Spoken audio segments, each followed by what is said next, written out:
When you drink water from the tap, water bottle, or rivers, have you ever wondered if it is safe to drink? And if it is, how can the government ensure that the water is safely used and consumed? Water is necessary for human survival, but what if it isn't clean? Contaminated water can lead to serious health problems, such as waterborne disease, organ damage, and even death if left untreated. Some common contaminants found in water include bacteria, viruses, heavy metals, chemical pollutants, and microplastics, which can pose a significant risk to human health if water is not properly treated and purified before consumption. Safe drinking water should be provided as stated in SDG 6, which is Sustainable Development Goal 6, which aims to ensure the availability and sustainable management of water and sanitation for all. So today's focus is ensuring access to clean water, a pathway for healthy citizens. SDG 6 contains objectives, targets, and macroeconomic indicators that provide a framework for countries to track progress and make improvement in the water and sanitation sector. Access to clean water and sanitation is a fundamental human right, and making progress on SDG 6 is crucial for improving public health, reducing poverty, and achieving sustainable development globally. Malaysia is one of the countries that implemented SDG 6 to ensure access to clean water for all Malaysians, and significant progress has been made toward achieving SDG 6 objectives, such as improving water and sanitation infrastructure, increasing access to clean water, and promoting sustainable water management practices. Problems exist in implementing SDG 6 in Malaysia, such as insufficient access to clean water in rural areas and a need for increased investment in water infrastructure. By providing an in-depth analysis of the current status of SDG 6 implementation in Malaysia, we can see that SDG 6 plays a crucial role in ensuring universal access to safe and affordable drinking water, sanitation, and hygiene, and ending open defecation, which proves Malaysia is working towards achieving SDG 6 and improving the overall health and well-being of its citizens. Definition concept of SDG 6 and significance. First, for concept, Goal 6, which is clean water and sanitation, ensuring that there is equitable and sustainable access to water and sanitation for everyone. This concept involves a variety of strategies that the government can use to enhance people's health and economic well-being, including the construction and maintenance of water reservoirs, pipelines, and treatment plants to provide clean and safe water in communities. Next, for significance, a better clean system will make citizens more productive when they can access clean water. This is because it helps them maintain a healthy lifestyle by using safe drinking water, which can support overall health and well-being. Other than that, clean water also can prevent citizens from transmitting waterborne disease such as cholera and diarrhea. Thus, this boosts economic performance and leads to a higher standard of living for citizens.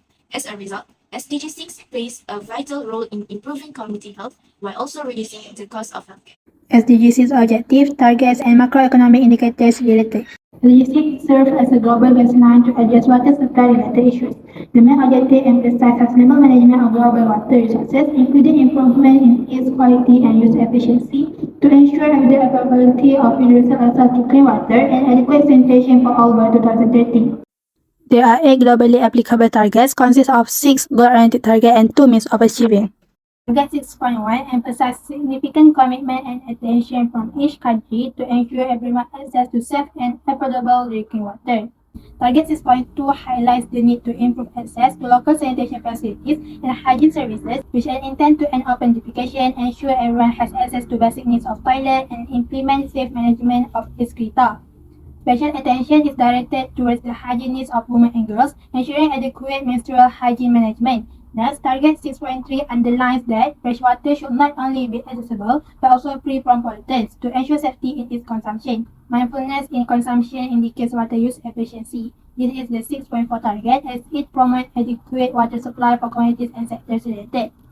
Target 6.5 encourage the implementation of integrated water resources management, which involves coordinated development and superintendence of water, land, and related resources to maximize economic and social welfare. Transboundary cooperation is also vital to require collaborative agreements and joint management frameworks for shared water bodies, given that many water resources cross national borders. Target 6.6 help preserve biodiversity and enhance ecosystem resilience against environmental stresses. Target 6.8 encourage partnership among governments and organizations, particularly helpful for developing countries. Target 6.b aims to incorporate local communities' insights into the decision making as they have better understanding of their water resources condition and improvement needs. Their involvement encourages peaceful coexistence and ensures the sustainability of the facilities provided, contributing to local well-being and economic productivity. Moving on, I will summarize the microeconomic indicators related across targets. Firstly, investment. Investment in infrastructure projects and capacity building contributes to long-term economic growth. It increases labor opportunities, stimulates economic activity in related industries, and enhances overall productivity across sectors, thus improve overall standard of living. Secondly, unemployment rate. The increase in labor demand in construction and maintenance reduces the unemployment rate, thus indicating an increase in the labor force. Meanwhile, the after benefits include progress in water-dependent sectors, which ensure employment opportunities and foster economic stability and growth. Worker productivity and efficiency in various sectors also increase due to healthy workers as a result of the decrease in disease rates and healthcare costs. In addition, gross domestic product. Sustainable water management provides stability to economic activities reliant on water access. Cleaner water improves public health, reduces healthcare costs, and enhances productivity, which indirectly impacts GDP growth. For target 6.5, government expenditure is necessary for transboundary cooperation as managing shared water resources entails negotiation, cooperation agreement, joint monitoring, and cross-border infrastructure development, incurring governmental costs. So next, we will go through about the current state of SDG 6 in Malaysia. As we know, access to a clean water is a fundamental human right and a cornerstone to a healthy lifestyle. It is essential to maintain public health, promote hygiene, and also to ensure the sustainable development. It has been mentioned earlier about the targets that contain in SDG 6. So from there are several targets that can be associated to our topic, which is ensuring access water is a pathway to a healthy citizen. The first one is Target 6.1, which is universal and equitable access to safe and affordable drinking water for all. In Malaysia, a great progress has been made in this area. As we can see, according to the graph of SDG Indicator 6.11, the national percentage of the population using at least one base water service slightly below 100%. That indicates high overall access to drinking water service in Malaysia. And then we also can see the urban residents show a slightly higher percentage than the national average, that reflecting the better infrastructure and resources that are usually available in urban area. Meanwhile, for the rural population, although it is still high, it shows a slightly lower percentage of access to secure water service than urban area. This difference, although small, highlight the necessity of ongoing effort to close this gap. In order to enhance population productivity and general well-being, as well as to promote public health and lessen the incidence of waterborne illness, it is imperative that all regions have equal access to clean water. Malaysia may continue on its path to guaranteeing all residents have access to clean water by prioritizing investment in water infrastructure and management. Next, we have target 6.2, ensuring access to adequate and equitable sanitation and hygiene. The graph we have here represents the proportion of the population using safely managed sanitation service in Malaysia by service level and location in 2022. At the national level, 86% of Malaysians use secure sanitation service. This is a commendable achievement reflecting significant progress in providing essential sanitation service. However, when we break down the data further, we see that 96% of the urban population has access to this service, highlighting the better infrastructure and resource allocation in cities. Meanwhile, the rural population, while still high, show a slightly lower proportion of access to safely managed sanitation service compared to urban area. These trends underscore the significant achievement in ensuring that less densely populated areas have access to essential sanitation service, but also indicates where improvements are still needed. Effective sanitation is crucial for reducing the incidence of diseases such as diarrhea and cholera, which are often linked to poor hygiene and unsafe water. The progress made so far is encouraging, but the challenge faced by rural areas in accessing this service must be addressed. By focusing on improving sanitation facility, especially in undeserved area, Malaysia can further enhance public health outcome. Move to the next target, which is target 6.3, water quality and wastewater treatment. The graph here provides us a clear picture of Malaysia's effort in this area. It shows the proportion of domestic wastewater treated through various methods. Approximately 50% of domestic wastewater is treated via sewers, and then 25% through septic tanks, and another 25% is treated in situ. This data underscore the importance of effective wastewater treatment in ensuring access to clean water, which is a pathway to a healthy citizen. The first method of wastewater treatment shown in the graph demonstrate Malaysia's commitment to achieve SDG 6, particularly target 6.3. By safely treating wastewater, Malaysia is not only reducing pollution but also protecting water quality, which directly contributes to public health and environmental sustainability.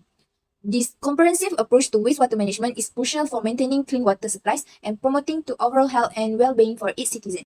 The last target is target 6.6, which aims to protect and restore water-related ecosystem, including rivers, wetlands, and lakes by 2020. So, according to the graph, the spatial extent of water-related ecosystem in Malaysia is remained relatively stable from 2005 to 2016, with an overall increase in extent. And then the baseline from 2001 until 2005 was 3,531 square kilometers, while the most recent 5-year period saw this level increase to 3,907 square kilometers. This representing that there are a gain of 15% increases. The stability and the improvement of this water-related ecosystem underlines Malaysia's effort to protect and restore these important resources. This is essential to ensuring access to clean water as they filter pollutants, store water, and support biodiversity. By continuing to focus on the protection and restoration of this ecosystem, Malaysia can ensure the sustainability of its water resources, which are essential for the public health and well-being of its people. Factors that contribute the access of clean water in Malaysia can be classified into government contributed factor and resident contributed factor. Now let's look at the government contributed factor. So for the first factor contributed by the government is water management and policies. Fragmented water management between Malaysia's federal and state government leads to unresolved water issues like the long-standing problem in Kelantan. Addressing these challenges align with SDG 6.5 that aiming for integrated water management to ensure universal access to safe drinking water and improve water governance. The second factor is infrastructure provided. Ministry of Energy, Green Technology and Water said Malaysia aims to achieve 98% urban and rural water supply by 2025. However, challenges remain in providing reliable access of clean water, especially in rural Sabah and Sarawak. This emphasized with SDG 6.1 that mentioned the importance of robust water supply infrastructure to improve this hygiene, sanitation and overall living standard in Malaysia. The last one for government contributed factor is climate change adaptation. Malaysia's equatorial climate faces climate change such as intensified rainfall causing floods and prolonged droughts affecting water quality and availability. These issues aligning with SDG 6.3 that focus on reducing pollution and enhancing water treatment to ensure safe water use and sanitation, emphasizing the need for resilient infrastructure and public health initiative in Malaysia. Now let's see the resident contributor factor, which is practicing appropriate water usage. Malaysian household exceed World Health Organization (WHO) recommended water usage averaging 240 liters per day, contributing to water scarcity, especially in urban areas like Kuala Lumpur and Penang. This related with SDG 6.4 that emphasize improving water use efficiency to address water scarcity and ensure sustainable fresh water supply. Also, highlighting the need to enhance conservation effort to support community health and well-being in Malaysia. So for all the issues I have explained, if there is no solution, it could give a negative impact to the public health, such as increasing the risk of waterborne diseases like typhoid and dysentery, and reducing access to clean water for critical needs like drinking and sanitation, affecting hygiene in household, hospitals, and schools. Assalamualaikum Minhai, my name is Noor Alamin Marita, and I will be discussing the various policies, programs, and also initiatives implemented by the Government of Malaysia to address Sustainable Development Goal 6, which focuses on ensuring availability and sustainable management of water and sanitation for all, specifically focusing on the access of clean water. One of the cornerstone policies in the National Water Resources Policy, which is NWRP, that launched back in 2012. This policy aims to effectively manage Malaysia's water resources in a sustainable, equitable, and efficient manner. It enhances current water resources policies to ensure their sustainable utilization while safeguarding the environment, ecosystems, and also natural heritage. Another significant policy is the Water Services Industry Act 2006, which is WSIA. This act mandates all water service providers to obtain licenses from SPAN, which is the National Water Services Commission. It regulates water supply and storage services in Peninsular Malaysia and Labuan, ensuring sustainable water supply and improve water quality and also efficient service operations.